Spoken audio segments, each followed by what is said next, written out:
144 বছর পরবর্তীতে মহাকুম্ভের তিথিতে যে শাহী স্নান হয়ে থাকে, বাস্তবে আমাদের প্রত্যেকের জ্ঞান হওয়ার পরবর্তীতে এই প্রথম ঘটনা যে শাহী স্নান হলো না। কেন হলো না?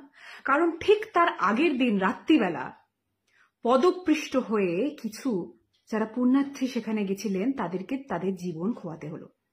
কেনই বা খোয়াতে হলো? তার ঠিক কটা দিন আগের ঘটনা।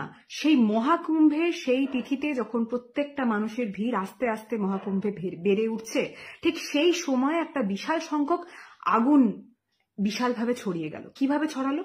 সিলিন্ডার বাস্ট করে টেন্টে আগুন লেগে গেল এবং সেখানেও কত মানুষ আহত, কত মানুষ মৃত, সেই সংখ্যা কিন্তু আমাদের সামনে অবধি তুলে ধরা হলো না। তার পরবর্তীতে ঠিক গতকাল রাত্রিবেলা যখন এতগুলো মানুষ পদপৃষ্ট হয়ে মারা যাচ্ছে, তখন বারবার আমাদের প্রত্যেকটা মানুষের মাথায় একটা কথাই উঠে আসছে যে যাদের এই দায়িত্ব ছিল যে সুরক্ষা প্রদান করা প্রত্যেকটা পুণ্যার্থীদেরকে, তারা কি তাদের কাজে সক্ষম হলেন? তারা কি ঠিক কদিন আগে ঘটা যে ঘটনাটা ঘটলো, সিলিন্ডার বাস্ট করে এত সংখ্যক জায়গায় আগুন ছড়িয়ে পড়লো, এত সংখ্যক মানুষ আহত হলো, সেটার পরবর্তীতেও কোনো শিক্ষা গ্রহণ করেছিলেন? করেননি বলেই কি একই জিনিসটা বারবার হয়ে উঠল না? আবারও একটা বিশাল সংখ্যক পুণ্যার্থীদেরকে নিজেদের জীবনটা খোয়াতে হলো না? এই প্রশ্নটা কিন্তু সর্বপ্রথম আমাদের প্রত্যেকের মাথায় এসছে। কোনো ধর্মীয় মানুষ যারা সেখানে যাচ্ছে তাদের নিজের ধর্ম পালনে, এবং বাস্তবে বারবার যখন এই জিনিসটা কোনো একটা স্পেসিফিক দলের নেতৃত্বরা মাথায় গেঁথে দিচ্ছে যে না, হিন্দুদের পাশে হিন্দুরা আছে, আমরা কিন্তু হিন্দুদের ভালো থাকার পিছনে আছি, তাহলে বাস্তবে এই চিত্রটা উঠে আসছে যে এই মহাকুম্ভে যখন এত কিছু আয়োজন করা হয়েছিল, একটা সুরক্ষা প্রদান করার দায়িত্ব বা ক্ষমতা এই বিজেপি সরকার দেখাতে পারলেন না। এতটা বাজেভাবে তাদের গোটা প্রক্রিয়াটা হয়েছে, তার পরবর্তীতেই কিন্তু একটার পর একটা এরকম দুর্ঘটনার ঘটনা আমাদের কান অব্দি আসছে এবং সেইগুলো সেখানে ঘটছেও বটে। যদি একটু মনে করে দেখেন, ঠিক দুদিন আগেরই একটা অত্যন্ত ফটো ভাইরাল হচ্ছে। ফটোতে কাদেরকে দেখা যাচ্ছে? অমিত শাহ, স্বরাষ্ট্রমন্ত্রী অমিত শাহ।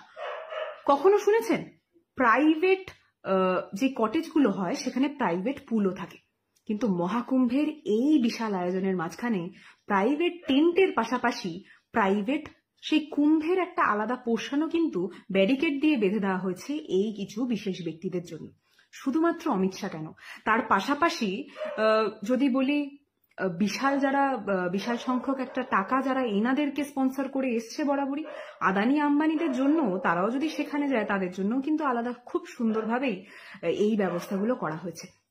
এবার বাস্তবে যদি তাদের দিকে ঘুরে আসি, যে সাধারণ মানুষগুলোর ভোটে তারা আজকে সেই জায়গাটাতে বিরাজমান, যারা তাদেরকে এই ভেবে ভোটটা দিয়েছিল যে না, অন্তত আমাদের ভালো থাকার পিছনে এই মানুষগুলো থাকবে, কিন্তু তারা যখন বাস্তবে দেখছে ভালো থাকার গোটা প্রক্রিয়াটাই তারা শুধুমাত্র করছে সেই মানুষগুলোর জন্য যারা একটা বিশাল অংশ টাকা তাদেরকে দিয়ে এসছে।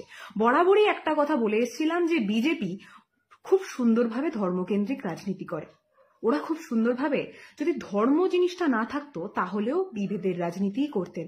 তখন পার্থক্য এইটা থাকতো যে ধর্ম যেমন বিভিন্ন ধর্ম, হিন্দু, মুসলিম, শিখ বা অন্য কোনো ধর্মের কথা তুলে যখন ভাগটা করা হয়, এখন ধর্ম আছে বলে সেই জিনিসটা হচ্ছে। যদি সেটা না হতো, যদি শুধুই সনাতন ধর্ম থাকতো, তাহলে সনাতন ধর্মের মধ্যে কিছু মানুষকে অছুত, কিছু মানুষকে গ্রহণযোগ্য নয় বলেই কিন্তু আবারও বিভেদ করার চেষ্টা করতো এই বিজেপি সরকার। এবং এই জিনিসটাই বারবার আমাদের চোখের সামনে প্রকাশ হয়ে আসছে, যেই সাধারণ মানুষগুলো হয়তো পকেটে পয়সা সেরকম নেই, কিন্তু পুণ্য লাভের লোভেই সেই মহাকুম্ভে উপস্থিত হয়েছিলেন, তাদেরকে তাদের অধিকারের, তাদের ধর্ম পালনের অধিকার থেকে কিন্তু বঞ্চিত করে দিচ্ছে এই বিজেপি সরকারি, এই যোগী সরকারি, এই প্রধানমন্ত্রী স্বয়ং। কারণ এই গোটা ঘটনা ঘটার পরবর্তীতেও প্রধানমন্ত্রীর মুখে কিন্তু একটা কথা আসেনি।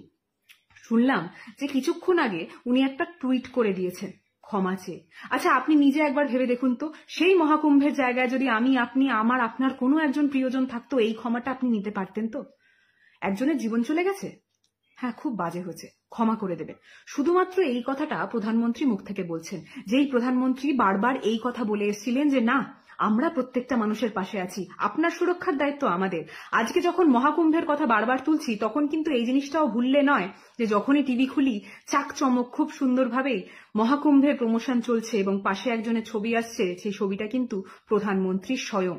তাহলে সেইটার দায়িত্বে প্রধানমন্ত্রী, সেখানে সিএম যোগী আদিত্যনাথ কেন নেবেন না?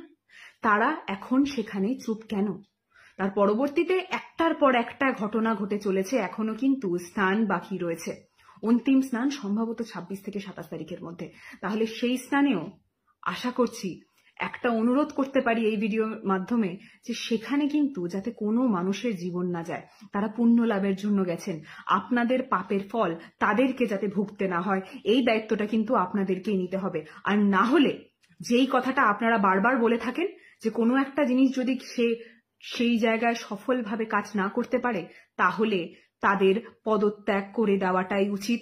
একটার পর একটা পুণ্য লাভের জায়গায় যেখানে সাধারণ পুণ্যার্থীরা যাচ্ছে, তাদের যখন জীবন যাচ্ছে আপনাদের কাজে অসফলতার জন্য, তাহলে আপনারা নিজেদের কাছ থেকে এবার পদত্যাগটা করুন। কারণ আপনারা বাস্তবেই হিন্দু কথা ছেড়ে দিন, কোনো ধর্মের মানুষের পাশেই কিন্তু দাঁড়ানোর ক্ষমতা রাখেন না, এবং সেই জিনিসটা একটার পর একটা মহাকুম্ভে ঘটা ঘটনাগুলো দিয়ে কিন্তু স্পষ্ট প্রকাশ পাচ্ছে।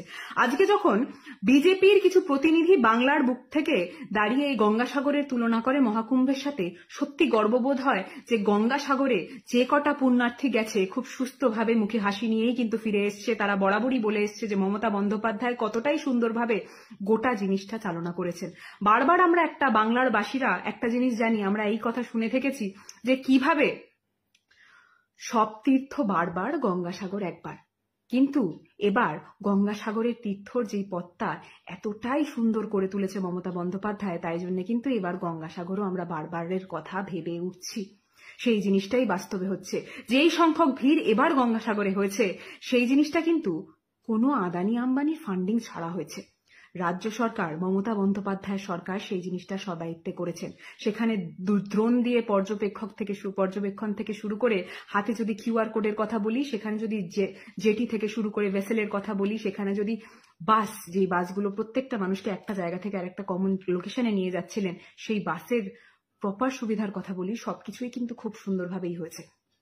এবং তীর্থ সাথী প্রতিটা বাসে করে কিন্তু ছিল, যাতে কোনো সাধারণ মানুষের অসুবিধা না হয়। মমতা বন্দ্যোপাধ্যায় সরকার একটা জিনিস স্পষ্ট করে দিয়েছে যে যারা ভোটটা দিয়েছে তাদেরকেই কিন্তু সর্বপ্রথম প্রায়োরিটি দেওয়া হবে। তারা কিন্তু কোনো আলাদা টেন্ট বানায়নি, তারা কিন্তু কোনো আলাদা জায়গা ব্যারিকেড দিয়ে করে তোলেনি যে এখানে নেতা মন্ত্রীরা স্নান করতে আসবে, এখানে বড় বড় শিল্পপতিরা আসবেন না। এই বিভেদের রাজনীতি কোনোদিনই এই সরকার করেনি, কিন্তু বারবার যেইভাবে বিজেপির শাসিত এলাকাগুলোতে একটার পর একটা ঘটনা ঘটছে, এবং সত্যি তো মহাকুম্ভে কাল বাদে পরশু আমার নিজের পরিবারের কেউও যেতে পারে, আমি চাই না যে তাদের সাথেও এই ঘটনাটা ঘটুক। এই দায়িত্বটা কিন্তু মানুষ হিসাবে আমাদের প্রত্যেককেই নিতে হবে। যখন সেখানে সরকার আমাদেরকে সিকিউরিটি প্রদান করতে অসফল, তাহলে আমাদের দায়িত্বটা কিন্তু আমাদেরকেই নিতে হবে। হ্যাঁ, যখন নিজেরা দায়িত্ব নিচ্ছি তখন দিন শেষে একটা কথা বলবো যে এই সরকার কিন্তু আমাদের বাস্তবে চাই না। আমরা চাই না যে ওই যারা পদপৃষ্ট হয়ে মারা যাচ্ছে তাদের মধ্যে আমার, আপনার বা কারোর কোনো একজন প্রিয়জন থাকুক, বাস্তবে চাই না। আমরা চাই যখন বাংলায় দাঁড়িয়ে বিজেপির প্রত্যেকটা প্রতিনিধি বলছে যে মহাকুম্ভের সাথে আমাদের গঙ্গাসাগরের তুলনা করছে, আমরা বাস্তবে বলতে চাই যে গঙ্গাসাগরে যেই কাজগুলো আমরা করে দেখাতে পেরেছি সেই জিনিসগুলো আপনারা এত ফান্ডিং থাকা সত্ত্বেও কেন কুম্ভে দেখাতে পারছেন না? কারণ সেখানেও তো সেই সনাতনী ধর্মের লোকজনরাই যাচ্ছে। তাহলে কোন মুখে এত কথা বলেন? কোন মুখে বলেন? এই ধর্মের রাজনীতি, বিভেদের রাজনীতি এবার বন্ধ করুন। আমরা প্রত্যেকটা মানুষ সুস্থভাবে স্বাভাবিকভাবে থাকতে চাই, পদপৃষ্ট হয়ে মরে যেতে চাই না, যেটা আপনাদের শাসিত রাজ্যে হচ্ছে, যে সাধারণ সুবিধাটা আপনারা প্রদান করতে পারছেন না। আপনারা অসফল।